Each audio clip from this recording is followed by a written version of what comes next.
नमस्कार। ओम श्री गुरुभ्यो नमः।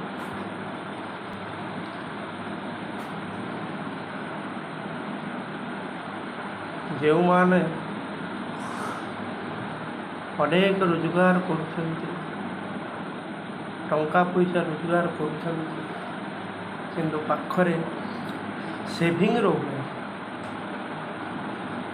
ସେଭ୍ କରିପାରୁନାହାନ୍ତି। ରୋଜଗାର କରୁଛନ୍ତି କିନ୍ତୁ ଖର୍ଚ୍ଚ ହେଇଯାଉଛି। ସେମାନେ କ'ଣ କରିବେ? କ'ଣ କଲେ ଆମର ସେଭିଂଟି ରହିବ? ଅନେକ ସମୟରେ ସେ ସେଭ୍ଟି କାମରେ ଆସିବ। କ'ଣ କରିବାକୁ ପଡ଼ିବ ଆସନ୍ତୁ ଜାଣିବା।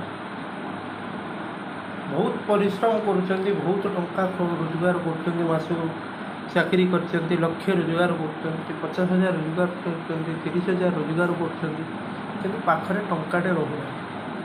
ସବୁ ଆସୁଛି, ଖର୍ଚ୍ଚ ହେଇଯାଉଛି। ଦରକାର ବେଳେ କାମରେ ଲାଗିବା ବେଳେ ପଇସା ଟଙ୍କାଟେ ପାଖରେ ରହୁନାହିଁ। ତା'ର ପ୍ରତିକାରଟି ହେଉଛି ଆପଣ ଗୋଟିଏ ବାକ୍ସ, ଛୋଟିଆ ବାକ୍ସଟେ କରନ୍ତୁ ବା ମୁଣି ଗୋଟେ କରନ୍ତୁ। ଡେଲି ଯାହା ରୋଜଗାର କରିବେ, ଆପଣ ଯାହା ରୋଜଗାର ହଉ, 5 ଟଙ୍କାଟେ ହଉ, ଟଙ୍କାଟେ ହଉ, 10 ଟଙ୍କାଟେ ହଉ, ପ୍ରତ୍ୟେକ ଦିନ ସେ ମୁଣିରେ ରଖନ୍ତୁ।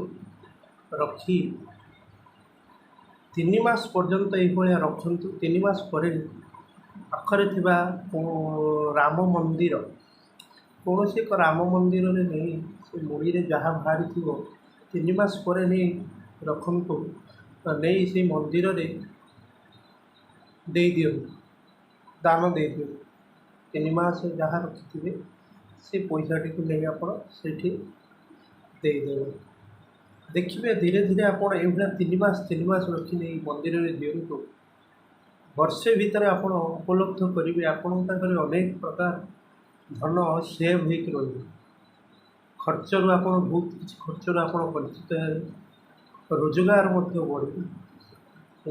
ପରିବାରର ସୁଖ ଶାନ୍ତି ବର୍ଦ୍ଧନ ହେବ, ବୃଦ୍ଧି ପାଇବ, ଧନ ବୃଦ୍ଧି ପାଇବ। ଆପଣ ବହୁତ ଅସୁବିଧାରୁ ମୁକ୍ତି ପାଇବେ। ଯଦି ଭିଡ଼ିଓଟି ଆପଣଙ୍କୁ ଭଲ ଲାଗିଥିବ, ଆମ ଚ୍ୟାନେଲଟିକୁ ସବସ୍କ୍ରାଇବ୍ ଏବଂ ଲାଇକ୍ ସେୟାର କରନ୍ତୁ। ଜୟ ଜଗନ୍ନାଥ। ଶ୍ରୀ ଗୁରୁଭ୍ୟୋ ନମଃ।